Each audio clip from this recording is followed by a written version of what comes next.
Estamos apresentando o programa Na Mira da Cidade. A apresentação, Juliano Zimmer.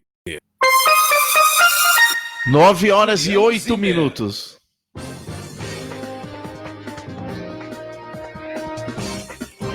Muito bom dia você que está conosco nesta quinta-feira, mais uma edição do programa Na Mira da Cidade. Sejam todos bem-vindos ao nosso programa. Conto com a sua participação pela nossa live, pelo WhatsApp da Rádio Cidade Mix, a Rádio Sensação de São José dos Pinhais.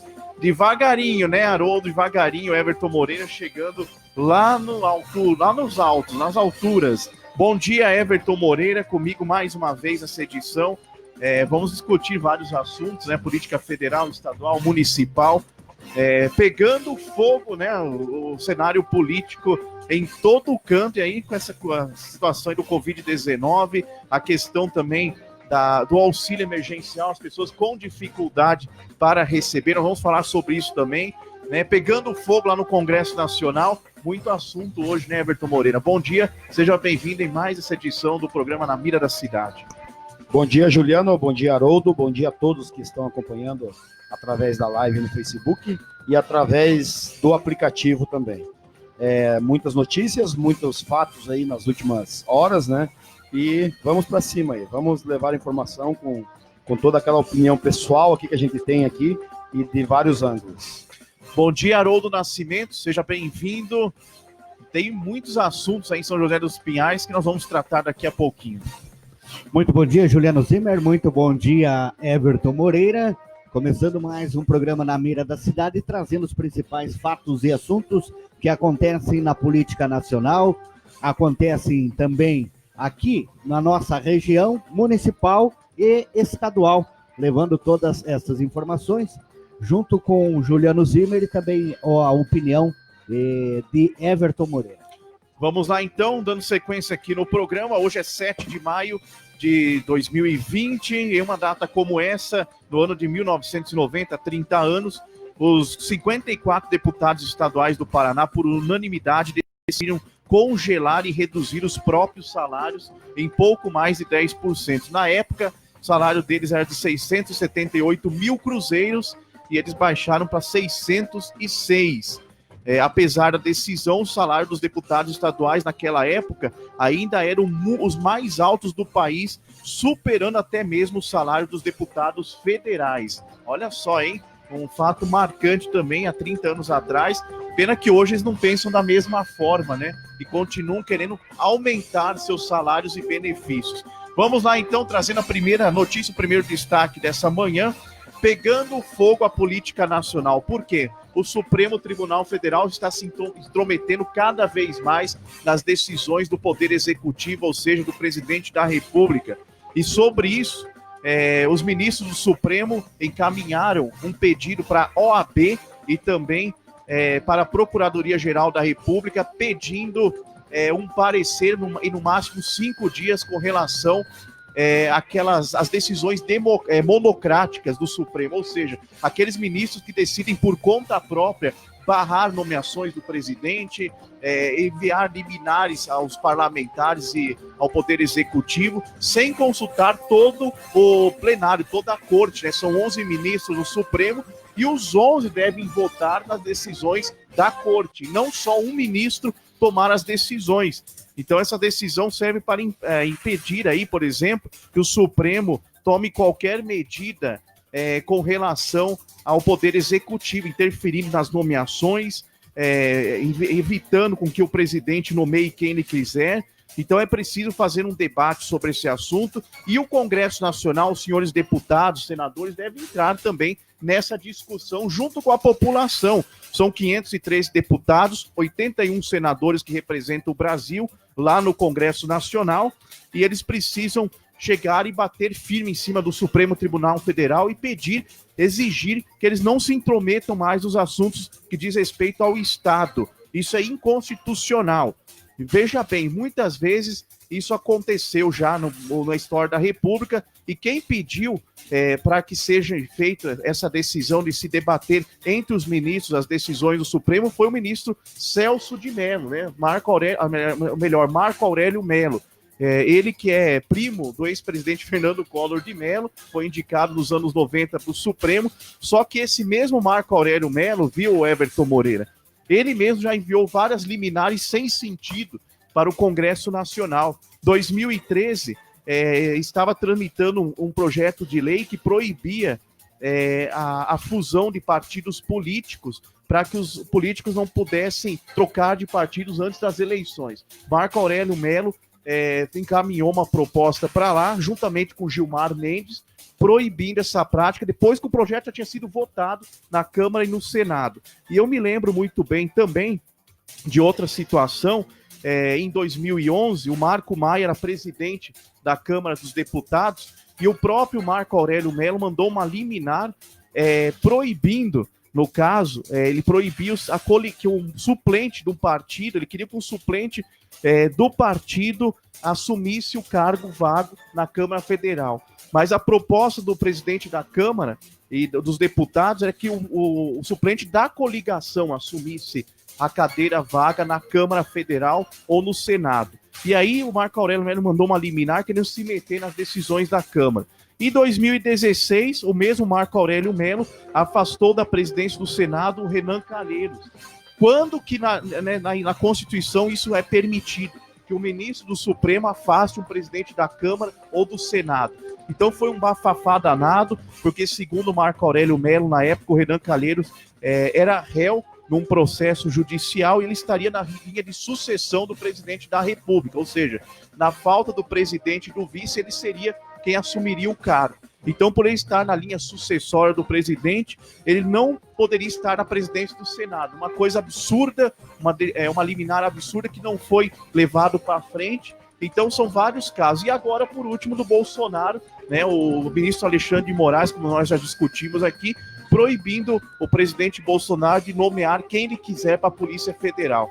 Então, já está mais do que na hora, Everton Moreira, do Supremo Tribunal Federal parar de brincar de poder executivo e levar a sério os processos que eles devem julgar e que estão lá engavetados, e ninguém faz nada. Então o Supremo não tem esse direito, não tem esse poder de se meter nas outras esferas, na esfera executiva e legislativa, né, Everton? Isso aí, Juliano. Na verdade, é que a gente tem visto nos últimos meses aí uma interferência não somente do STF, e sim de poderes, né? O Maia, como presidente da Câmara, ele se considera um primeiro-ministro, ele acha que ele tem mais poder do que o presidente. E é meio complicado, porque ele pauta aquilo que ele quer, né? E com relação ao STF também, né? O pessoal, eles não querem revisar a lei, eles querem fazer lei, né? Para que o povo entenda como funciona, né? Porque o STF, ele não tem a prerrogativa de fazer leis, e sim revisar as leis, deles ver o entendimento jurídico de cada lei. Então é isso o dever do STF. E eles têm interferido tanto eles têm feito a parte do judiciário, interferido no meio legislativo e também no executivo, né? Com algumas ordens monocráticas que vêm lá de cima, lá de ministros, né? Que não levam para o colegiado algumas votações, e sim dão a sua opinião pessoal sobre o fato ou sobre aquela solicitação que vem geralmente dos partidos de esquerda ou da oposição, né? Então, passou da hora desse pessoal respeitar cada um na sua, né? O legislativo na sua, o executivo na sua e também o judiciário também na sua. Então, eu acho que estão misturando as situações aí com relação aos poderes. E isso tem que mudar urgentemente. Está havendo uma interferência. Na verdade, o Supremo está dando mau exemplo aos juízes de primeira instância. Veja bem, nós estamos tendo várias decisões de juízes de primeira instância se metendo também com os governadores e prefeitos. Em Curitiba, alguns dias atrás, uma juíza, a juíza Kátia Ferreira, uma juíza de primeira instância, ela questionou o prefeito Rafael Greca que por que ele estava liberando o comércio para funcionar. Ela pediu para ele um estudo comprovando o porquê, da onde ele tinha tirado essa ideia de permitir que os comerciantes voltassem a trabalhar em Curitiba. Baseado em que estudo? Ela questionou Rafael Greco. Quem é uma juíza de primeira instância para questionar uma decisão do prefeito eleito pelo povo para tomar as decisões pelo município? Então, olha só que absurdo. Um juiz de Brasília, agora saiu a notícia de manhã, um juiz de Brasília também na primeira instância, está dando 72 horas para o presidente Bolsonaro explicar por que ele está nomeando para a Polícia Federal gente próxima a ele. Quer dizer, é um absurdo. Ele é o chefe da nação, o presidente é eleito, ele escolhe quem ele quiser para colocar na equipe de trabalho dele. Não tem justificativa os juízes se meterem na esfera deles. É a mesma coisa, Everton, do prefeito chegar e falar assim para o juiz. Então é o seguinte, cada julgamento que a justiça fizer, eu quero que os vereadores sejam testemunhas do réu e acompanhem o processo judicial, o julgamento e dê os pareceres dos vereadores. Claro que o juiz não vai querer, o juiz não vai deixar os vereadores, deputados se intrometerem em seus processos. E por que eles querem se intrometer no trabalho dos parlamentares do executivo? Na verdade, até semana passada, o STF julgou que os prefeitos e os governadores têm mais poder do que o presidente da República, né? Com relação ao fechamento do comércio e a tudo aquilo que se refere ao combate do Covid. Então, hoje, a prerrogativa de decreto é do governador e do prefeito, e não do poder federal. Então, estão se invertendo as ordens do que se faz no Brasil, né? Porque, pelo que a gente entende, um decreto federal se sobressai sobre o estadual sobre o municipal. E isso não está sendo feito por ordem até mesmo do STF. Né? É uma confusão de poderes. 9 horas e 19 minutos. Eu quero chamar agora o Haroldo Nascimento. Viu, Haroldo? Eu quero que você fale. Eu tenho passado nas ruas aí e tenho visto as enormes filas das agências da Caixa Econômica Federal. Isso por quê, gente? As pessoas estão atrás daquele auxílio emergencial de R$600, né, que o governo prometeu. O governo federal está liberando esse dinheiro para a população por conta da pandemia do Covid-19, as pessoas de baixa renda, famílias que se encontram em situações de risco extremo, da extrema pobreza. E o pessoal está reclamando, Everton, que não estão conseguindo receber esse dinheiro. Muitos não receberam nem a primeira parcela, e os que receberam a primeira parcela não estão conseguindo receber a segunda parcela. E está acontecendo o quê? Uma burocracia danada nas agências, fora as filas enormes que a população está enfrentando, e os trabalhadores estão reclamando. Está dando uma pane, pelo jeito, no sistema bancário da Caixa Econômica. O que deve ser? O que você acha que pode ser feito? Agora, o presidente também não tem culpa disso, né? É um processo operacional da agência da Caixa Econômica que talvez esteja tendo problemas. O governo também vai ter que arrumar dinheiro, de repente, da onde não tem, porque parece que foi o dobro de pessoas do que o governo estimava que está indo atrás desse auxílio. A situação não está nada boa também, viu, Everton Moreira? O problema dessas filas, Juliano, é que, na verdade, o povo não estava acostumado a lidar com a tecnologia. E hoje é meio confuso o sistema de cadastro e o sistema de implantação desse aplicativo. Tem horas que você fica 3, 4 horas para tentar cadastrar uma conta. Então é complicado. O problema do pessoal estar indo para as filas não é para sacar o dinheiro, e sim as dúvidas de como se deve proceder. Eles colocaram o número 111, mas nada explicam, eles não conseguem explicar. E a maioria desse povo que está indo não tem acesso a aplicativos e aos meios tecnológicos que tem hoje no país. Então eu acho que o maior erro do governo nessa situação foi colocar através do aplicativo. Eu sei que eles não querem que as pessoas estejam nas ruas correndo atrás, mas está tendo a mesma coisa. Então eu acho que eles tinham que fazer um ponto avançado para que ajudassem essas pessoas a cadastrar o seu nome nesses aplicativos e buscar o recurso necessário para receber. Porque o pessoal que está na fila ali é o pessoal que está desesperado, o pessoal que está precisando de dinheiro para comprar comida, para comprar remédio. Então, esse pessoal não consegue fazer.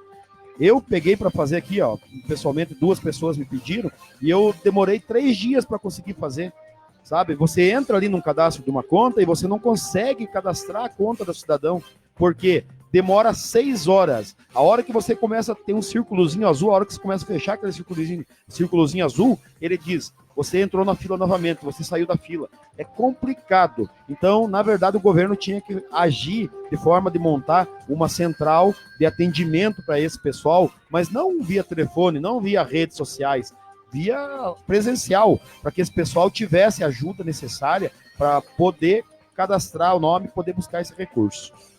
Situação complicada porque a pessoa precisa com urgência desse dinheiro, por isso que se chama auxílio emergencial, né? E os trabalhadores acabam tendo dificuldades. Agora, com relação ao aplicativo, foi bom você tocar nesse assunto, porque realmente eu tentei também fazer para uma pessoa o cadastro, tentei utilizar o aplicativo da Caixa para outros fins também. E olha, nem entra no início, no início do aplicativo, na página inicial da Caixa Econômica Federal. O do Fundo de Garantia também está tendo esse problema, viu? O aplicativo do pessoal, aí o pessoal quer receber o Fundo de Garantia, dar entrada, né, no Fundo de Garantia, como foi o meu caso também, e não tive acesso pelo aplicativo, não tive acesso aos dados da Caixa Econômica Federal. Eu quero mandar um abraço especial e um bom dia para todos aqueles que nos acompanham nessa manhã, né? Tá falando aqui da Mariane Ferrari Moreira, né? Ela que dirige uma Ferrari, né? Esconde na garagem do Everton Moreira.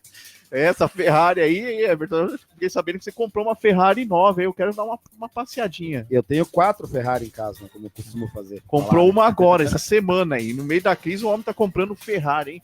Daniel Camargo dos Santos, bom dia, meu amigo, bom dia a todos, ele diz aqui. Obrigado pela audiência. Ele diz o seguinte, talvez não consiga acompanhar todo o programa por conta da internet. Está caindo muito, uma porcaria. Só tem preço caro para pagar, né? O Daniel tá falando aqui, e é verdade, gente. O problema sério da internet, nós mesmos aqui na rádio tivemos aí alguns problemas com essa pandemia. O pessoal faz muito trabalho em casa, né? Um sistema de home office sobrecarrega a rede de computadores. Mariane Proença, bom dia. Obrigado por estar aí ligada no programa Na Mira da Cidade. A Maria Tereza Iede, né? Eu falei certo hoje, né, Maria Tereza? Bom dia, obrigado pela audiência. Pessoal acompanhando o programa. E daqui a pouquinho nós vamos falar sobre São José dos Pinhais, né? Parece que no aeroporto Afonso Pena estão querendo construir uma nova pista para receber voos internacionais, né?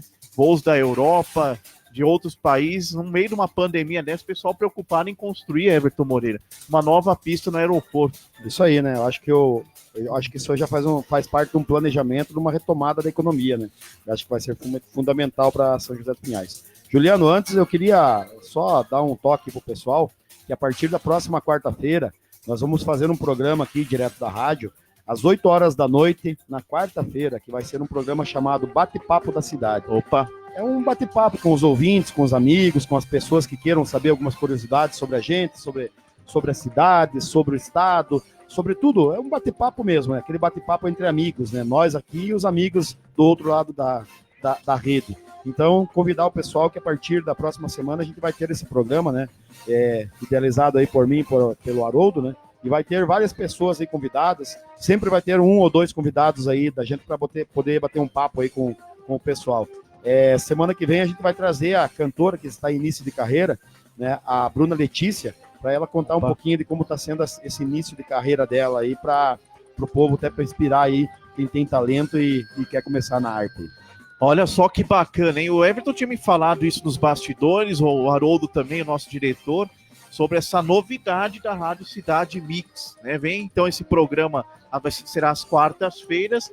Aquele programa da noite é um programa mais descontraído. As pessoas vêm aqui, conversam com o Everton Moreira, não é bem uma entrevista, é um bate-papo, como o Everton diz. Por quê? É uma coisa mais informal, é um programa mais informal, sem ser aquele programa cheio de pautas, de regras, né? Então, um programa mais descontraído. E você que está nos acompanhando, que nos acompanha toda semana aqui, né, no programa Na Mira da Cidade, está convidado para participar, né? Então, na próxima quarta-feira já, o programa vem aí com todo vapor, né, Everton? Isso mesmo, a gente tem já convidados aí que vão vir, jogador de futebol, dupla sertaneja, mas a gente quer dar sempre assim uma prioridade para pessoas aqui de São José dos Pinhais ou da região metropolitana, né? Para dar uma oportunidade para essas pessoas também contar as suas histórias, contar como que surgiram no cenário, tanto esportivo, tanto musical. Tem alguns, vai vir também, que estão convidados, já confirmaram presença, artistas de teatro, né, atores. Então a gente já tá planejando isso aí com algum tempo, e o Haroldo, né? Vai ser sucesso, tenho certeza que vai ser sucesso, mas como o Juliano falou, é um programa descontraído, aquele bate-papo informal, as pessoas podem interagir com a gente assim em tempo real, para a gente estar respondendo, e estamos aí, né? Vamos inovando aí na Rádio Cidade Mix. Beleza, é isso aí. Olha só, nós estávamos falando agora há pouco com relação aí às dificuldades para se receber o auxílio emergencial do governo federal, e tem mais uma notícia aqui do aeroporto, vou falar daqui a pouquinho, Aruno, mas antes disso eu quero falar também de outra dificuldade que as pessoas estão tendo para tirar o título eleitoral por meio do aplicativo também. Então é mais um problema aqui, olha só. No último dia de prazo para regularização do título eleitoral, além dos pedidos de transferência e novos títulos, os eleitores estão enfrentando dificuldades para acessar o atendimento eletrônico feito pela Justiça Eleitoral. A situação se complicou ainda mais por conta do coronavírus, ainda mais porque o atendimento presencial foi suspenso, né, em razão da pandemia desde o último dia 20 de abril. Está aí, então, as pessoas que precisam renovar seus títulos eleitorais ou fazer o seu título, a primeira via, também enfrentando dificuldades junto à Justiça Eleitoral por meio desse tal de aplicativo aí que está complicado mesmo. Na verdade, acabou ontem, né? Acabou ontem já o prazo, quem fez, quem não fez, não faz mais, né? A não ser que a Justiça Eleitoral prorrogue esse prazo, mas eu acho difícil, porque ela cumpriu todo o rito até agora com relação às eleições desse ano. Tanto na parte de filiações para candidato, para pré-candidatos, né? Quanto agora para o eleitor mesmo se regularizar com relação ao título eleitoral. E provavelmente, como todo o rito foi seguido, a eleição também está mantida para o dia 4 de outubro, né? Então, o pessoal agora não adianta mais. Ontem o pessoal estava reclamando com relação ao cadastro, a sua regularização aí com relação ao Tribunal Superior Eleitoral, que estava travando. Mas isso também é um pouco de culpa do brasileiro, né? Porque o brasileiro sempre deixa para a última hora e a coisa acontece dessa maneira, né? Tiveram aí praticamente um ano para começar a regularizar e foram regularizar em cima da hora. A cultura nossa é essa mesmo, né? Infelizmente, o povo deixa para a última hora, né? Mas o Tribunal Superior Eleitoral tinha que estar preparado para isso, né? E eu acho que, nesse caso, como a divulgação disso foi muito lenta, eu acho que eles deveriam de prorrogar o prazo no mínimo por mais um mês. Mas fazer o quê, né? Encerraram ontem e muita gente vai ficar sem votar. Parece que aqui em São José dos Pinhais, Haroldo, vai ter mais ou menos aí 197 mil eleitores. Não chegamos nos 200 mil, que era o anseio nosso, né? Para que tivesse um segundo turno. Infelizmente, eu acho que não vai chegar nesse número. Tá aí uma dica para a Justiça, em vez de ficar metendo o bico aí, metendo o bedelho nas decisões do presidente, do governador, do prefeito, por que não emitir uma liminar exigindo um prazo maior, então, para as pessoas retirarem seu título de eleitor ou renovarem? E no caso do auxílio emergencial, por que também a Justiça não dá um apoio para o governo federal para ajudar as pessoas que precisam receber, para ter uma agilidade maior no recebimento desse auxílio, ao invés de ficar se metendo nas outras esferas? E falando nisso, até o assunto de ontem, a última pauta aqui que nós temos do governo federal, é bom citar esse assunto também, a gente comentar aqui, que o Supremo Tribunal Federal decidiu que quem manda a partir de agora são os prefeitos e governadores com relação a quem abre e fecha o comércio, na locomoção das pessoas nas ruas, com máscara ou sem máscara, e essa decisão serve para impedir, nada mais do que para impedir que o presidente da República tome qualquer decisão. Então, mais uma vez, o Supremo entrando aí na esfera federal e decidindo as coisas pelo presidente da República. Os prefeitos têm o poder de baixar a quarentena para a população e decretar o isolamento a hora que quiserem, segundo o Supremo Tribunal Federal. Então, o Poder Judiciário mais uma vez se metendo nessa situação, junto aos governadores a mesma coisa. É como se, por exemplo, acontecesse o seguinte: O presidente agora ele vai assistir de longe o que está acontecendo no país, ele só toma uma decisão depois do Supremo decidir em plenário, aí os prefeitos vão mandar em seus municípios e se esquece um programa nacional do Ministério da Saúde com relação ao combate à pandemia. O ministro da Saúde também perde o seu poder como ministro da Saúde, ele não vai poder mais traçar um planejamento de controle da doença, porque daí agora os prefeitos e governadores que mandam cada um na sua região, e a situação ficou difícil. Dá a impressão que os ministros do Supremo querem mostrar gratidão aos ex-presidentes que colocaram eles lá. Sabia? Que querem derrubar o atual presidente. Está dando impressão disso, gente. Infelizmente, eles estão trabalhando para partidos políticos e não para a população, né, Everton Moreira? Então, você falou sobre isso agora há pouco. Nós estávamos comentando outro assunto, você disse que agora a decisão de controlar aí o processo da pandemia está nas mãos dos prefeitos e governadores. Quer dizer, o Supremo, mais uma vez, agindo inconstitucionalmente e não respeitando a hierarquia dos poderes. Isso aí, Juliano. Na verdade, falar sobre essa interferência é falar mais do mesmo, né? E a coisa não tá rolando legal no país, né? Mas todo dia aqui a gente traz esse assunto, porque é o assunto que está em pauta hoje aí, e não a governabilidade, né? E sim essa dificuldade do presidente em comandar o país. Mas falando em coisas boas aqui, a gente tinha prometido, Juliano, desde a outra vez aí, de falar sobre o programa Pro Brasil. Eu acho que a gente tem que falar um pouquinho sobre esse programa. É um programa, como eu estava analisando, na verdade, esse programa como se fosse o PAC do Bolsonaro, né? Aquele PAC que a Dilma fez, que o Lula fez, eu acho que é igual, né? Que é um programa de recuperação da crise, que esse programa está sendo implementado, porém, ele irá ser colocado em prática a partir de outubro, né? Eu estava vendo aqui até a notícia, a partir de outubro. Você quer falar um pouquinho mais sobre isso? Na verdade, esse programa interessante dele é uma recuperação da economia e da infraestrutura do país, atingindo também a geração de empregos. A proposta trazida pelo presidente é para reduzir os impactos econômicos com a pandemia do Covid-19. Então, como você disse aqui, a proposta terá sua implantação lá pelo mês de outubro, já no início do mês de outubro. Esse é o prazo dado pelo governo federal, né, e pelo ministro Paulo Guedes da Economia, e deve movimentar, segundo o governo, a estimativa do governo, mais de 250 bilhões em investimentos. Então, o cronograma da elaboração desse programa, o Pro Brasil, foi apresentado pelo ministro da Casa Civil e o general Braga Neto, né?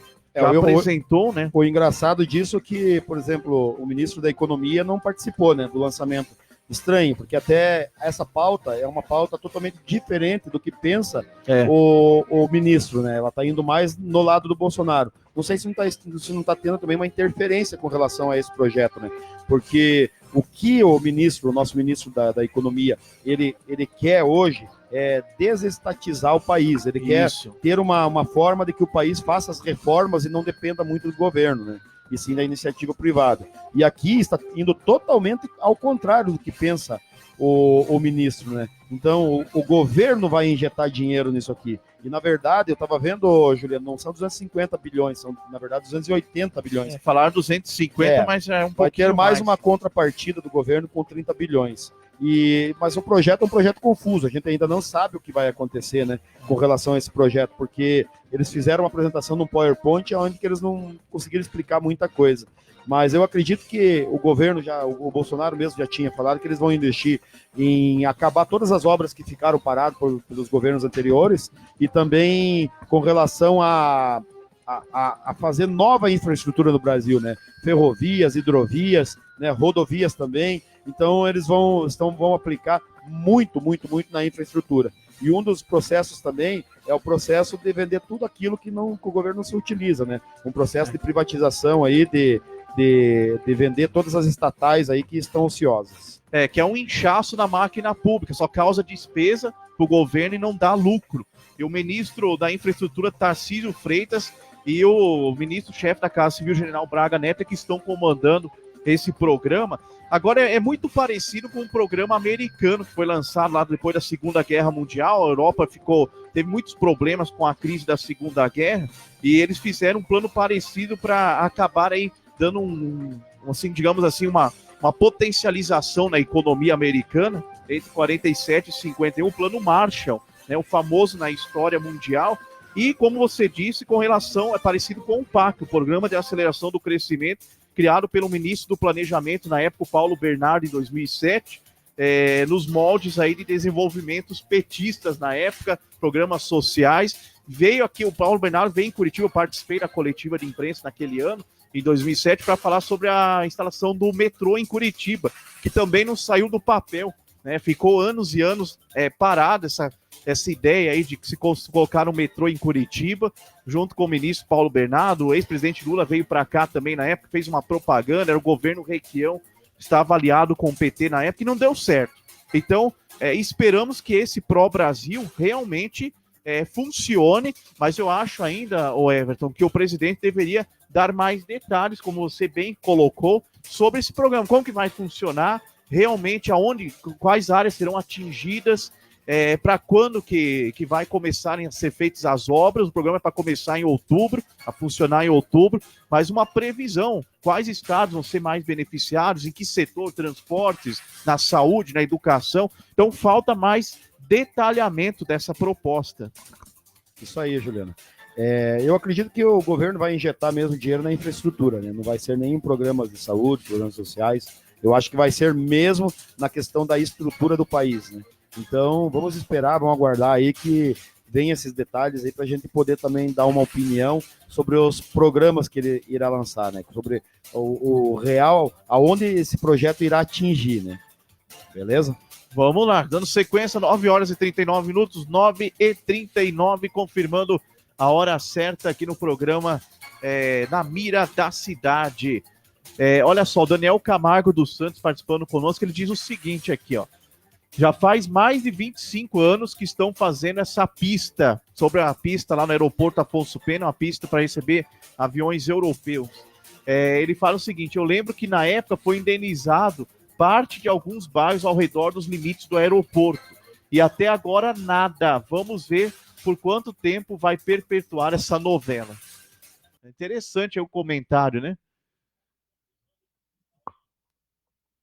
Interessante o comentário do Daniel Camargo dos Santos. Em São José dos Pinhais, região metropolitana de Curitiba, terá mais uma pista. A nova estrutura de 3.000 metros de extensão, paralela à atual, vai permitir pousos e decolagens sem conexões de... Na verdade, essa questão dessa pista, Haroldo, ela faz parte do programa de concessão dos aeroportos. Então, não é um projeto que está sendo implantado agora. Isso vai ser, o governo está lançando um edital para transferir a concessão do aeroporto para a iniciativa privada. Vai ter um pregão aí até o final do ano. E nesse pregão, ele prevê que a empresa ganhadora, ela terá que fazer essa pista, até porque o governo federal quer desafogar os principais aeroportos do país, né, com relação aí ao acúmulo de usuários. Então, hoje, por exemplo, São Paulo, ele encabeça todas aquelas conexões que tem de aeroportos, né, e de voos, para poder colocar esse pessoal em voos que vá para a Europa, que vá para os Estados Unidos, que vá para todos os outros países aqui da América Latina também, né? Então, isso faz parte do programa de venda desses aeroportos, de concessão desses aeroportos, né? E não é um projeto do governo federal. Eles estão só exigindo que a empresa que ganhe o pregão, que ela faça isso, está no contrato. Então, é dessa maneira que vai funcionar. Já foi noticiado várias vezes essa construção de uma outra nova pista lá no aeroporto Afonso Pena. Já faz anos que isso vem acontecendo. Ano passado também foi falada aí uma obra numa pista de voo para voos entre Curitiba e São Paulo, uma reforma na pista, ou construir uma pista mais curta que atenda os aviões aí específicos de Curitiba a São Paulo. Enfim, já vem sendo discutido desde o governo, em 2008, o governo Requião, eles falaram da ampliação na pista do aeroporto Afonso Pena. Inclusive, entrou em discussão entre os vereadores aqui de São José, eu me lembro na época, foi falado da Câmara Municipal de São José dos Pinhais, a expansão da segunda pista e a construção de uma terceira pista. Então, desde 2008, há mais de 10 anos, vem sendo debatida essa construção dessa pista aí. Mas conforme eu falei, isso é uma coisa nova. O governo do estado está lançando agora um pregão para que seja administrada pela iniciativa privada a concessão do aeroporto Afonso Pena. E nessa concessão está prevista que a empresa que ganhar vai ter que fazer essa terceira pista. O projeto é antigo, porém agora, como vai ser passado para iniciativa privada, o governo está exigindo de que seja feita essa pista realmente. Eu acredito que para São José dos Pinhais vai ser uma boa. Vai ter muito mais trânsito de aviões, de turistas, de pessoas que vão estar aqui fazendo conexões com voos que hoje seriam feitos no Rio de Janeiro ou São Paulo. Então vai trazer um bom benefício para a gente aqui com relação a essa construção dessa nova pista, né? Só espero que a empresa realmente faça, né? Porque eles têm 60 meses para fazer essa pista pelo contrato. Então vamos torcer para que tudo dê certo e consigam fazer essa concessão esse ano, para que traga um pouco de desenvolvimento para a cidade também. E que não fique a obra abandonada, que nem a transposição do Rio São Francisco, que nem aquela rodovia transamazônica. Então, a situação tem que esperar para ver o que vai dar. Espero que dê certo e as intenções são boas e, como o Everton falou, pode trazer muito mais aí força no turismo local para São José dos Pinhais. Vai ser uma boa, né, Everton? Outra coisa, Juliano, que a gente está sofrendo aqui em São José dos Pinhais, acredito que não só em São José dos Pinhais, mas em todo o estado do Paraná, é com relação à falta de água. A gente está tendo aqui rodízios na cidade, né? Rodízios também no estado inteiro com relação à questão da água. Aqui agora a Sanepar vai divulgar um rodízio de até o dia 9 de maio. Ela vai colocar esse rodízio agora no seu site, né? Para levar a população a real situação da questão desse rodízio. O problema é que a Sanepar, hoje a gente tem visto que eles não têm cumprido com aquilo que eles colocaram na planilha. Eles falam que vai acabar a água às 8 da noite e ela acaba às 3 horas da tarde. Então tá difícil para a população aguentar. E a gente tá ficando aqui em São José dos Pinhais, pelo menos, a gente tá ficando 3 dias sem água. Tá difícil a situação. Mas o que a gente tem que entender também é que não depende do poder público só. O povo tem que colocar na sua cabeça que ele tem que colaborar. Não vamos lavar calçadas, não vamos lavar carro, vamos economizar água, porque isso vai faltar. A previsão era de chuva para ontem e para hoje e acabou não chovendo. Deu uns pinguinhos aí que não chegou nem a molhar o solo, né? Então, vamos botar na cabeça aí que a gente tem que fazer nossa parte também com relação à água, né? Vamos economizar, porque o mesmo direito que a gente tem de utilizar, o próximo tem. Então, vamos economizar para que a gente não tenha essa dificuldade em ter água em casa. É verdade. Não vai acontecer que nem em São Paulo, aquele período de estiagem que São Paulo ficou totalmente sem água, numa seca danada, e não faz muito tempo que isso aconteceu. Haroldo, situação complicada, né, Haroldo? Olha, até o dia 9 de maio a Sanepar deve divulgar o rodízio. Então o mapa do rodízio está sendo feito para ser divulgado até o dia 9 de maio. Apesar da chuva que caiu, né, ontem, quarta-feira, o volume pluviométrico ainda é insuficiente para repor a vazão dos rios e poços afetados pela estiagem, que uma severa estiagem já há 10 meses. Não parece tanto, mas 10 meses já, Everton Moreira. Quase um ano, hein? 10 meses. Tudo isso, Everton, de verdade? 10 meses sem... Faz muito tempo que não chove aquela chuva boa assim, né, Haroldo? Que chova 3, 4 dias seguidos. Porque o problema é o seguinte, não é a chuva aqui no município. Tem que chover nas nascentes, tem que chover lá na serra, né? Porque nós somos abastecidos pelos rios que tem na Serra do Mar.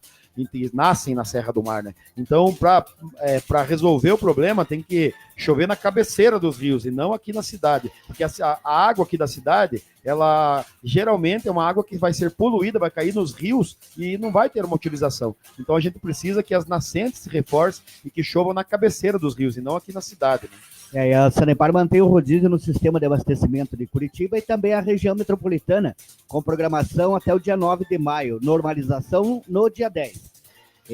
A companhia informa que horários do término do rodízio não representam o retorno imediato da água, que foi o que você comentou aí, né? Porque vai acabar às 8 da noite, às 3 horas já não tem água, né?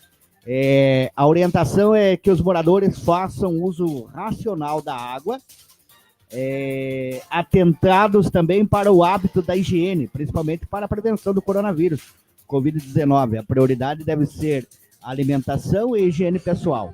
Outras atividades como lavar carros, calçadas, regar jardins devem ser adiadas para quando passar o período da estiagem. A Sanepar reitera que as áreas de produção, tratamento, distribuição e controle operacional permanecem trabalhando 24 horas por dia. A caixa d'água. Só ficarão sem água durante este período os clientes que não têm caixa d'água no imóvel, conforme recomendações da ABNT, Associação Brasileira de Normas Técnicas.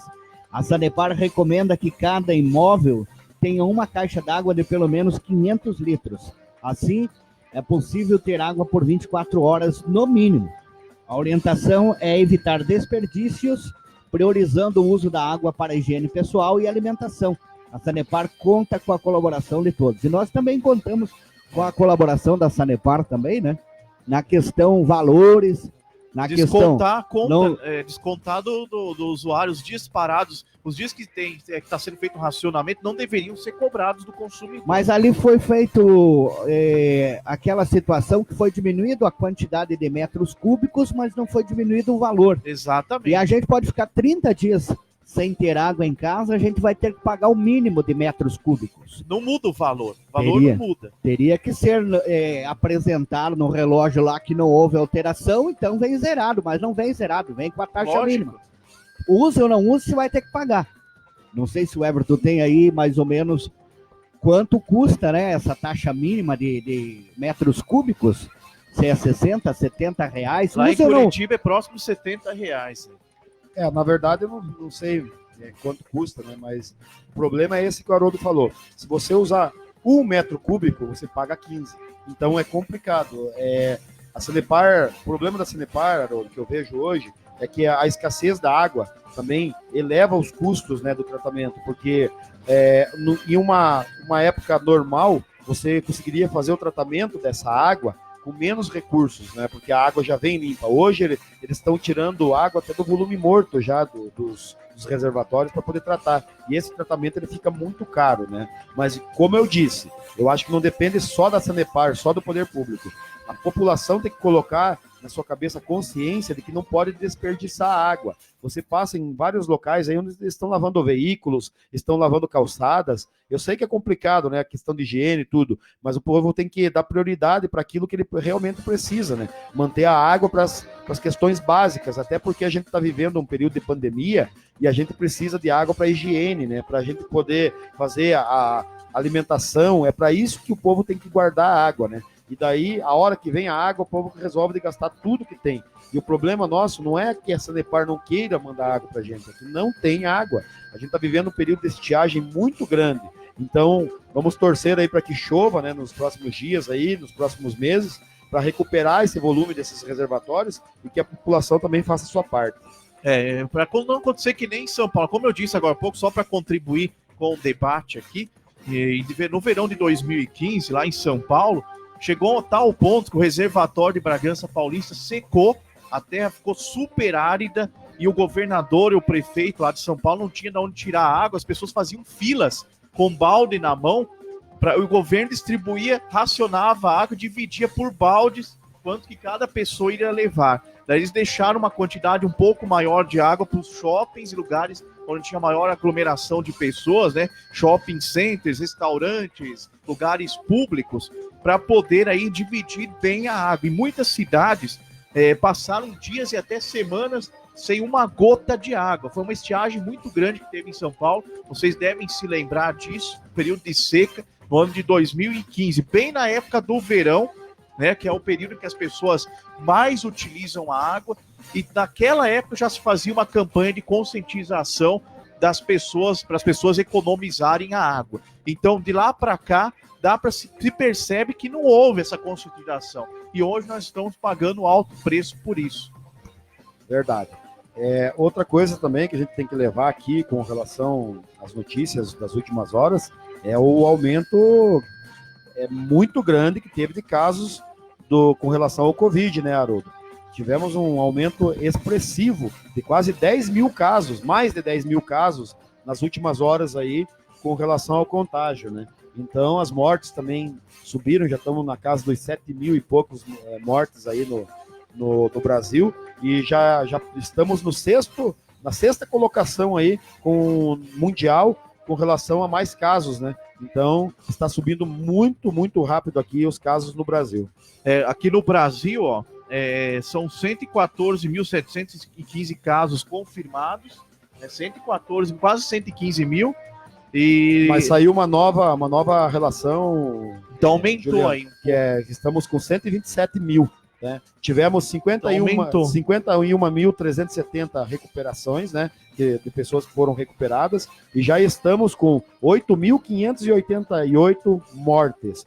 Já ultrapassamos vários países aí, estamos na 6ª colocação aí dos países com mais casos de Covid-19. E no Paraná são quase 1.600 casos que eu tenho aqui, confirma aí para mim, Everton. 1.627 casos com 101 mortes. Mais de 100 mortos, exatamente. Então, nas últimas horas aí tivemos 39 casos e 2 mortes, né? O Paraná é um caso diferenciado, a gente está conseguindo controlar aqui, né? O governo com as medidas necessárias aí, com confinamento, com tudo aquilo que ele está planejando, ainda está conseguindo manter. Aqui em São José dos Pinhais, por exemplo, a gente tem visto que tem tido alguns casos, mas a recuperação está grande também. Então, por exemplo, o que a divulgação deveria de ser feita, o que o Haroldo bate na tecla também, é a questão do governo das pessoas não levar o pânico, porque falam lá que tem 48 casos, mas tem 35 recuperados, então não são aqueles 48 casos, só aquela diferença entre o 35 que foi curado e aquelas pessoas que contraíram a doença, né? E também levar mais assim explicativa a questão das suspeitas, né? Porque a questão de suspeitas eu acho que nem deveria ser colocado. Suspeita não é confirmação, né? Então, acho que nem deveria ser confirmado ali, colocado na notícia, né? Então, aqui no Paraná, a gente tem feito, acho que os governos e a população também em si, né, tem feito um bom trabalho aí, uma conscientização legal. O problema, Juliano, que agora começou o frio, né? Então, a gente vai ver aí agora a questão do pessoal estar em ambientes fechados, sem janelas abertas, e isso tem a tendência de aumentar os casos, né? Mas vamos torcer que não, né? Vamos torcer que as coisas se mantenham dali para cima ou dali para baixo, ou que a gente cesse mesmo, né, essa questão do contágio, mas está preocupante a situação no resto do país, né? Tem muitos estados aí que estão tendo muitas mortes, São Paulo, o estado do Amazonas, né? Olha que o Pará e o Maranhão, ó, são os estados que estão em pior situação. Eles fizeram o afrouxamento das normas de isolamento social e aumentou assustadoramente o caso em 10 cidades do Pará e do Maranhão, aquele lado do norte, nordeste. A situação está bem complicada. O Amazonas também, uma situação bem complicada, né, Haroldo? E se não cuidar, a tendência é aquela curva aumentar, né? Agora, 9h54, 9h54, a gente aproveita também para comentar o que a nossa secretária de saúde de São José dos Pinhais, Débora Chemin, junto com o enfermeiro João, quando estiveram aqui, que é colocado à disposição das pessoas também, psicólogos, que podem ligar aí, agendar na prefeitura, né, na Secretaria de Saúde, porque, Everton Moreira, muita gente em pânico, inclusive amigos nossos e amigas nossas, comentando que estão numa situação de pânico, com muito medo.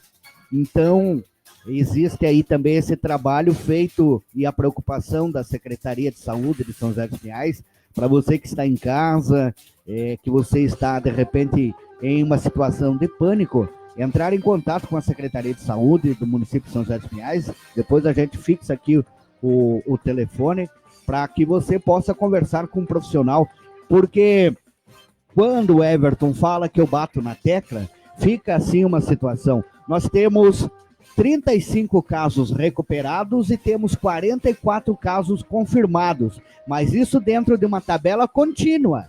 Então, seria legal também que fizesse essa diminuição de 35 para 44, que dá 8, e explicando qual é a situação que está neste momento estes 8 em isolamento. Que isolamento eles estão? Em casa? Estão no hospital? Quantos estão no hospital? Quantos estão em tratamento em casa?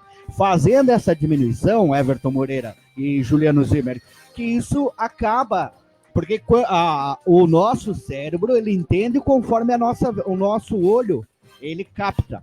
Então, é assustador, é muito assustador, e claro que nós temos que fazer o isolamento social, o distanciamento social, o uso das máscaras e também álcool em gel, fazer a nossa parte. E também acredito e muito que essa matemática com esta diminuição deveria ser apresentado no quadro. Então nós temos de 35 para 44, temos 8, temos 6 casos que estão em tratamento em casa, em recuperação, isolamento em casa, e temos 2 casos em hospital, por exemplo. A população entende que temos 2 casos, então, em hospital sendo tratados. Isso aí, Haroldo. Na verdade, a gente tem visto aí uma relação de outras doenças ocasionadas aí pelo pânico das pessoas, né? Eu nunca vi tantos casos, assim, de pessoas próximas que a gente tem visto, de caso de doenças cardíacas, por exemplo. Infarto em pessoas novas, em pessoas, sabe, que nunca tiveram propensa a ter esse tipo de situação, né?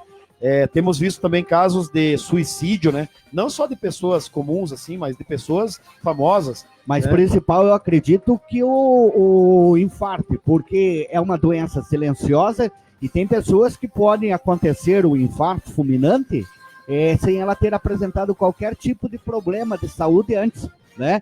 Mas por quê? Talvez um acúmulo de situações que, entre os conselhos aqui, que nós não somos ninguém para dar conselho, mas distrai a cabeça, não fica dentro desta área de notícia prejudicial, porque hoje você abre a internet e a primeira coisa que clareia é a quantidade da situação do coronavírus. Assusta, né? A gente sabe que é mesmo um vírus mortal, mas a gente sabe também que temos que fazer a nossa parte, temos que fazer o uso de máscaras, temos que fazer a higienização correta, temos que fazer o isolamento social. As pessoas, o que a gente tem visto muito, Everton Moreira, são pessoas da melhor idade. Eu sempre digo da melhor idade porque é uma idade agora já considerada uma idade muito boa para quem realmente... Já cumpriu a missão que já tinha que cumprir, agora é só descansar, cuidar dos netos. Né? Era para ser só para descansar. No entanto, você encontra ainda pessoas da melhor idade caminhando pelo centro e muitas vezes... Sem máscara. Sem máscara. Eu já vi sem máscara. Lá em Curitiba tem muita pessoa nos ônibus, transporte coletivo, os idosos. Ontem mesmo eu passei por uma rua lá no bairro do Boqueirão, uma senhora entrando no ônibus sem máscara. E então, permitiram que ela entrasse? Daí depois o cobrador foi falar com ela lá, ela conseguiu arrumar uma máscara, estava na bolsa, deixou a máscara na bolsa e não usou. E não adianta levar a máscara para deixar no bolso da calça, na bolsa, não vai resolver nada, né? Tem que fazer ventilação. As janelas bem abertas nos transportes coletivos, estão orientando também. No frio é difícil, complicado. Agora nós vamos entrar aí num período de frio. Depois a gente vai ver também a situação, se vai realmente, porque... hoje já geou em várias cidades do Paraná, inclusive em Curitiba. Essa madrugada tivemos fez geada. muito frio. Tivemos geada em Curitiba hoje, já em alguns pontos, né? Mas a questão mesmo, Haroldo, a gente tem que ter a conscientização de que a gente tem que fazer a nossa parte, né? Eu sempre friso isso aqui, porque é fácil jogar a responsabilidade na prefeitura, a responsabilidade no governo estadual, federal, se a gente não fizer a nossa parte, né? Eu acho que todo mundo está fazendo a sua parte e a gente tem que fazer a nossa, né? Se os governantes estão fazendo a parte deles, vamos fazer nós a nossa parte. Uma das situações, Haroldo, que a gente tem visto aí, que tem muita doença psicológica e psiquiátrica aí com relação ao Covid, é que, por exemplo, tinham vários projetos aí de idosos que faziam ginástica, que faziam yoga, nas ruas da cidadania, e não estão podendo fazer. Então não distrai a cabeça. Até em conversa aí com o nosso amigo, o Alessandro Gomes, né, o mestre Sansão, que é parceiro nosso em todos os projetos aí, a gente estava discutindo, né? Ele tem comprovado ali que pessoas que praticam esporte, que praticam atividades físicas, elas estão menos propensas a ter problemas de saúde, né? Será então, que se a gente convidar o nosso querido Alessandro Gomes Sansão para fazer à tarde ou à noite, de repente, um programa aqui na Rádio Web Cidade Mix, próprio para isso, porque eu sei com que ele... dicas, né? A população não, ele dá exercícios mesmo. Então, ele passa exercícios para a pessoa fazer, para poder fazer em casa. Tem um exercício que eu gosto muito, não vou lembrar o nome agora. O Haroldo está se fazendo de bobo, ele está se fazendo de besta. Não. Nós já temos esse projeto e o nosso amigo Alessandro vai assumir a bronca, não só ele, vários outros professores de artes marciais. Tai Chi, lembrei, Tai Chi. Isso. Tai Chi é muito bom. Você já fez Tai Chi, não? Não, Mas a gente tem esse projeto já, Haroldo, a yoga. gente está implementando aqui, o Haroldo sabe disso, por isso que ele tá cutucando a gente aqui, porque a gente tem esse projeto. E que a gente possa, né, logo... De fazer esse programa, o Alessandro está se preparando para isso, a gente vai ter vários convidados aí, donos de academias, professores de artes marciais, para dar dica, para falar sobre as artes marciais, né? A gente vai ter um programa aqui na rádio. Logo, logo esse programa chega para todos aí, para poder desfrutar dessas informações. Daniel Camargo ali tá participando, Haroldo. Acho que você estava dando uma olhadinha aqui na tela. Achei interessante que ele coloca aqui nessa nossa discussão aí. Não podemos esquecer da dengue, hein? Já matou mais de 11 mil pessoas só nesse ano. É verdade, eu ia falar sobre isso, que as pessoas estão esquecendo das outras doenças que também são letais ao ser humano e matam, às vezes, muito mais do que o Covid-19. Mas a diferença é que ainda estas doenças já existem remédios. O que acontece é a pessoa tardar para remediar. O que é diferente do Covid, que não tem vacina, não tem remédio. Então, tá chegando aí, na verdade, mas então, só que falaram dessa clorono ser o que aí? Cloroquina. Mas já teve neguinho que foi fazer o... Neguinho pode dizer, né? Mas tem que ser no início ainda no estado leve, no estado leve, né? Mas o caso do Covid, na verdade, é o acúmulo de gente que vai pegar ao mesmo tempo. E nós não temos estrutura no país. Sabemos que todos vão pegar isso aí, todos vão pegar esse vírus, todos nós estamos propensos a um dia pegar esse vírus. O problema é que o Brasil não tem estrutura hospitalar para tratar muitas pessoas ao mesmo tempo, já que cada paciente fica 20 dias internado numa UTI, né? No caso de ter uma situação mais grave. Então o Brasil não tem essa estrutura, porque quando precisou ter essa estrutura, resolveram de fazer estádios, resolveram de aplicar o dinheiro de forma errada. Que virou hospital então, agora, né? Agora não podemos reclamar, né? A gente teve toda a opção, toda a condição de estruturar o país com alguns bilhões aplicados em Olimpíadas, em Copa do Mundo, em Pan-Americano, e hoje a gente está sofrendo esse revés, né, com relação à aplicação do dinheiro público. Nós poderíamos ter hoje em São José dos Pinhais, por exemplo, uma estrutura 3 vezes maior. Né? E a resposta tarda, mas não falha, né? Porque com certeza. Um jogador de futebol falou assim, não dá para fazer Copa em hospital, né? Mas dá para combater o Covid agora, né? Como atleta, como esportista, um excelente, né? Mas de boca fechada, né? Então a gente tem que relevar algumas coisas. Mas não foi só ele, eu acho que ele ganhou dinheiro, mas não teve cultura. Então a gente não pode relevar muito isso. Não foi só ele, não. O presidente também, uma oportunidade na época. O Bolsonaro é bocudo mesmo, ele fala mesmo. Bolsonaro falou isso também? Não, tô te falando em 2014. Já vai falar mal do Lula, mas duvido que não vai falar. Não é falar mal. Aí não tem jeito, falar né? Mal. Não, aí é falar deixar mal, a briga pra vocês. é notícia. Ele falou sim. Ele falou que era importante a Copa do Mundo, tinha que se gastar, porque o Brasil tinha que dar exemplo e fazer uma Supercopa. Ele falou Supercopa, né? Supercopa, e agora tem que ter uma Supercopa. Mas não cortando a discussão dos dois, vamos lá. Então, na verdade, é o seguinte, a gente tem que botar na cabeça que a questão do Covid, não é que ninguém vai pegar, que a gente vai isolar e a pessoa não vai pegar. Com o tempo, ela vai se tornar como uma gripe, todo mundo vai estar propenso. A gente vai ter que mudar a nossa cultura, a cultura de higiene do brasileiro, que já é uma cultura elevada, né? Principalmente nós do Sul, aqui nós temos uma condição sanitária melhor, né? Do que no Nordeste do país. Isso não é preconceito, isso é estatística, né? Então a gente tem essa situação. O que a gente vai ter que acostumar é que as relações entre a gente e as pessoas vão mudar muito. Essa questão da máscara, ela não vai acabar amanhã. O povo tem que se conscientizar que a gente vai ter que ter essa cultura de utilizar máscara sempre. A questão de higienização de mãos, de higienização de vestuário, de estar trocando, isso a gente vai ter que colocar, que isso vai ser cotidiano para a gente a partir de agora. Então, a gente vai ter que dar mais valor para esse tipo de situação, né? E cada vez mais a questão de cuidar um dos outros, né? Porque a gente chegar num trabalho suado ou caminhar na rua, chegar e não se higienizar, a gente pode levar isso aí para dentro de casa e afetar pessoas que realmente têm o risco de ter essa situação agravada na saúde, né? Então vai mudar muita coisa. É uma lição para todos nós da área da saúde, né? As pessoas não estavam acostumadas, o brasileiro não estava acostumado a prevenção das doenças. Nunca esteve. Até porque o sistema de saúde pública do Brasil nunca ofereceu isso de forma concreta. Foi se falado muito que precisava se fazer campanha disso, daquela ou dessa doença, campanha sobre diabetes foi feita, campanhas anti-fumo em Curitiba, tivemos várias ali na Boca Maldita, com tendas e profissionais da saúde orientando a pessoa ao câncer do pulmão, pare de fumar enquanto é tempo, seu pulmão vai virar um carvão, vai escurecer, vai apodrecer, e ninguém nunca se preocupou com isso, né? Os vícios, outras doenças, vem hipertensão, né, que é uma doença crônica, e tem uma notícia boa antes do Haroldo participar aqui, a Itaipu, a usina hidrelétrica Itaipu, para enfrentar a crise do Covid-19, está repassando 22 milhões aos cofres do governo do estado, né? Segundo informações aqui, isso aí inclui medidas de combate ao Covid-19 em hospitais, né? Auxiliando medidas de combate através dos convênios que o governo tem com o setor público, o setor privado. São ações, por exemplo, uma parte desse dinheiro vai para a reestruturação do Hospital Ministro Costa Cavalcante, que é mantido pela Itaipu, né, para compra de equipamentos e insumos para o combate do Covid-19.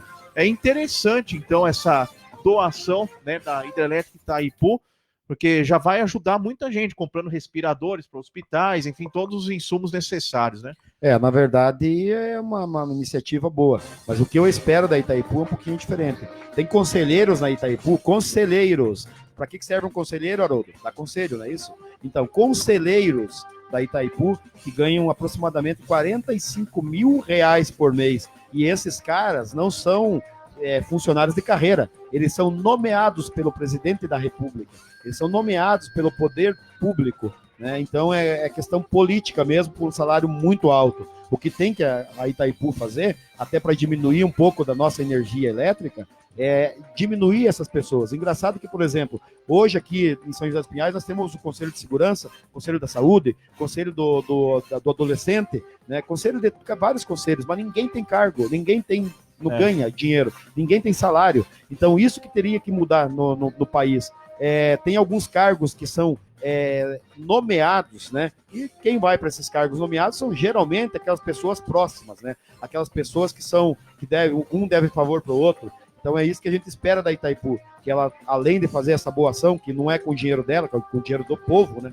A gente tem que deixar bem claro, a Itaipu não está fazendo nenhum favor para ninguém, ela está destinando um dinheiro que gastaria repasse, com outra verba, que é um dinheiro do povo, né? Para colocar em ações contra o combate ao Covid-19. Então o que a gente espera mesmo da Itaipu, em sua organização lá, é que cortem esses cargos e diminuam o custo da energia para a gente aí no estado do Paraná e em todo o Brasil. Agora 10h10, 10h10, olha, o PROCON de São José dos Pinhais também voltou com os atendimentos presenciais. Só achei poucas as pessoas que vão ser atendidas durante o dia. 5 na parte da manhã e 5 na parte da tarde. E o horário? Né? Qual o horário de atendimento? Os atendimentos presenciais não estavam acontecendo em decorrência do Covid-19, sendo realizado. Muitos órgãos estão se adaptando a horários diferenciados de atendimento. Só um pouquinho para eu também, né? Aqui nós já... Só deixa, enquanto você procura a notícia, eu quero falar também. A notícia já está aqui. De forma remota, por telefone e por e-mail. Os atendimentos presenciais, olha aqui, Juliana, acontecerão de forma limitada, evitando aglomeração no local, sendo 10 senhas distribuídas para o atendimento, 5 delas no período da manhã e 5 durante a tarde. A recomendação é que a população evite sair de casa e continue realizando os atendimentos via telefone ou e-mail. Os telefones disponíveis para atendimento são 3283-6160, 3299-5923 e 3398-2730. E o e-mail é procon@sjp.pr.gov.br. Eu achei assim poucas nas 5 na parte da manhã e 5 na parte da tarde, né? Poderia ter ampliado um pouquinho mais, né? No caso, por exemplo, a gente vê que o banco, o que eles fizeram na Caixa Econômica? Eles reduziram o horário de atendimento à pessoa física ali, presencial, atendimento presencial, das 10 às 2 da tarde. né? Fora esse horário, as pessoas têm que entrar no aplicativo e fazer tudo pelo aplicativo. Só que daí o aplicativo não funciona. Trava o aplicativo. Então, o que adianta eles disponibilizarem um atendimento virtual pelo aplicativo, mas daí não funcionar? E no Procon, acho que 5 pessoas de manhã e 5 pessoas da tarde é pouquíssimo. Uma população que nem São José dos Pinhais, no mínimo aí umas 15 pessoas de manhã, umas 15 à tarde, já estaria mais ou menos de bom tamanho, né, Everton? Porque não adianta, vai lá 5 pessoas, os primeiros 5 que chegarem são atendidos, chegar mais um pouquinho, 2 ou 3 a mais, vão ficar do lado de fora. Eu acho que não vai resolver muito o problema. Na verdade, eu acho que não tem por que abrir para atender 10 pessoas, né? Se for para atender, que atenda todo mundo que for procurar, né? Porque é isso o direito da população.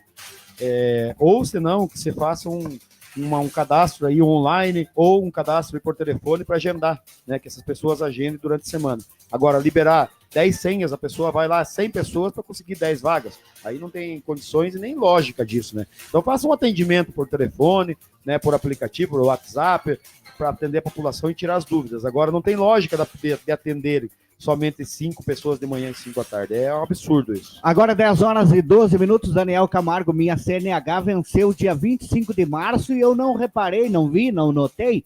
Você tem 30 dias para tomar as providências. Após vencido aí, Daniel, você tem 30 dias para tomar as providências e fazer a renovação. A Kelly Nascimento também dando bom dia. Como que a gente pode dar uma força aí pro Daniel Camargo nessa situação? Não pode dirigir. Bem nessa época, hein? Nessa época. Bicicleta, não tem o que fazer. Andar Bicicleta, de ônibus, skate, patins, é isso mesmo. Aí já passou 25 de março? Não, ainda não, né? Nós estamos hoje dia... Nós já estamos em maio. Então já Já foi passou. mais de 30 dias. Você, senhor Daniel Camargo dos Santos, o senhor já está irregular se estiver dirigindo. Acione aí a sua motorista particular, né? Acione aí, ou então tenta lá no Detran, eu acho que também é por aplicativo, não sei se está fazendo, teríamos que dar essa notícia também, se está sendo feito atendimento presencial do Detran. Ainda não voltou, Haroldo. Ainda não Tudo está... pelo aplicativo, o telefone também. Vocês estão atendendo por Não por tem telefone, atendimento teleatendimento? presencial ainda, até porque o governador fez um decreto, ele não revogou esse decreto ainda de atendimento, né? Algumas prefeituras aí do estado do Paraná estão fazendo atendimento presencial com algumas situações aí de IPTU, algumas questões de Mais urgente. cadastro. A desculpa dela é que estava fechado, não, mas eu acredito que vale isso, né? Não, eu não sei como que vai ficar, mas a gente pode trazer essa informação, Haroldo. Vamos Na buscar próxima terça-feira a gente esclarecer uma boa pauta aí para terça-feira a gente poder De esclarecer. repente conseguir até uma entrevista com alguém aí da direção do Detran que possa estar nos comunicando e avisando também a nossa comunidade o que fazer neste assunto, né? São vários órgãos que a gente vai trazendo aqui, com o passar dos programas, né? Como está sendo feito o atendimento. Detran tem também o INSS, tem muita gente, eu vi muita gente já reclamando nos últimos dias e precisam, com relação às perícias do INSS, né? A remarcação das perícias, né? Das pessoas que, aposentados, pensionistas, né? E não estão conseguindo também o atendimento. Então, vai ficando, todos esses serviços públicos vão ficando acumulados para depois, quando passar a pandemia, dar um surto no sistema público de atendimento ao público, e aí as pessoas vão ter problema, porque daí passa o prazo, né? Então nós vamos trazendo com o passar dos programas, Haroldo, as informações sobre Detran, Previdência, vamos informando os nossos ouvintes. Agora 10 horas e 14 minutos, 10 e 14, nós vamos ficando por aqui, prometendo voltar na próxima terça-feira com o programa Na Mira da Cidade, apresentação de Juliano Zimmer e também comentários e opiniões de Everton Moreira e na técnica eu, Haroldo Nascimento. Fiquem todos com Deus, um bom final de semana a todos vocês e eu volto terça-feira, se Deus quiser, Ele quer e eu vou correr atrás. Um beijo no seu coração, fui, tchau, tchau. Valeu, Everton Moreira, e até terça-feira, bom final de semana, uma boa semana para você aí. Falou, Juliano. Falou, Haroldo. Bom dia para vocês. Bom dia a todos aí que acompanharam a gente aí nesse programa divertido hoje e com muita discussão entre vocês dois aí. Foi até legal o debate, bem acalorado. E prometemos voltar aí na próxima terça-feira, né, trazendo informações e dando as notícias aí relevantes aí para a questão de São José dos Pinhais, da situação do estado do Paraná e do Brasil também. Um bom dia a todos e um ótimo final de semana a todos também. Vamos lá, então, falando a frase marcante de hoje, para encerrar o programa: não tinha o hábito de ser tocado. A relação física com as pessoas era extremamente difícil para mim. Um abraço ou um beijo. Mas agora ninguém me dá. Sabe quem falou essa frase? O ex-presidente Fernando Henrique Cardoso, em 2003, sobre a sua candidatura para o Senado em 1980. Ele era muito frio, o ex-presidente, não gostava de dar a mão, de cumprimentar as pessoas, agora menos ainda com a pandemia do Covid-19. E aí ele se expressou que quando ele resolveu ser mais acalorado com o público, ninguém quis saber dele, né? Tá aí então a frase do FHC, e eu me despeço agradecendo a sua audiência, a sua paciência em nos acompanhar durante esse período de informações e prometendo voltar na próxima terça-feira. Uma excelente semana a todos e até lá!